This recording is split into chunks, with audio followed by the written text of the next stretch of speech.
Talk to us about how you went from, banker to Yeah, what I you're have doing this today. great, I wish I could show you guys. I got a great photo of, they call it Banker John. It's a Banker John photo, but very clean cut. And the great thing that banking did, so when my wife and I moved to Oklahoma City in '03, Oklahoma City was terrible. For a young family, it's not the place you want to be. Everyone wanted to get to Tulsa, you wanted to get to Dallas, you wanted to get to some other city. And so we were like, this is a stopping place. And quickly we fell in love with it. Quickly we started seeing all of these really creative folks doing things that just quite hadn't landed yet or were in the process of landing. And they were able to stand on the shoulders of people who had been doing this stuff even when it wasn't the popular thing to do, right? And so I got into banking, and when I got the loan officer job, I journaled that night. I was like, dear God, let my job have meaning.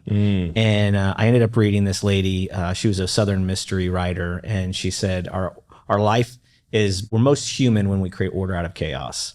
And so the idea that if anybody can actually create order out of chaos, you can find meaning in that. And so whether that's blue collar job or a white collar job, if you're actually creating order, then you're bringing meaning to the world and you're finding your fulfillment. And so I started trying to do that in lending. I started finding all of these folks who were trying to come into the urban core and do projects. And so I just started lending them money.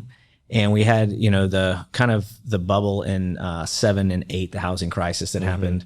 What I found was all of the things that I was doing in the urban core remained solid. It was the stuff on the periphery, the suburbs, the sprawl that was damaged. And so I was like, man, if I ever got into real estate, I would do this, right? And so I walked in and I told my wife, I was like, 5 years from now, I'm getting into, I'm gonna quit my job and I'm gonna get into real estate. And she was like, all right, whatever.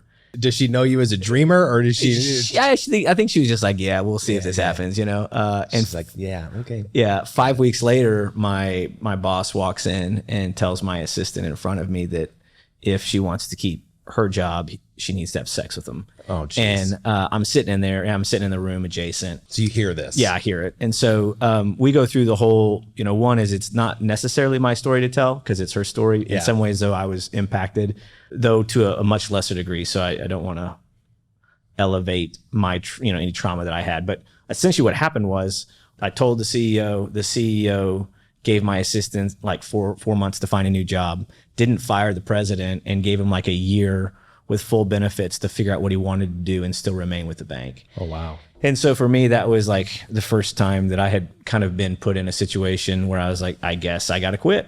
And so I quit, sold my car, liquidated everything, all of our savings. And your wife's like, this happened faster than I thought. This is not 5 years. And so really started trying to figure out what to do, right? And so I officed at a coffee shop. My business card had the coffee shop on it, and I received checks. They would give them to the barista, and the barista would hold them and hand them to me when I got there.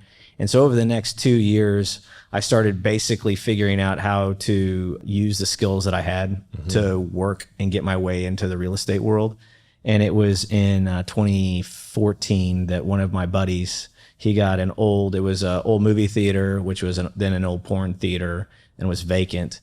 He got that under contract, and he said, hey, what if we became equal partners and we tackled it together? And so that was the birth of Pivot.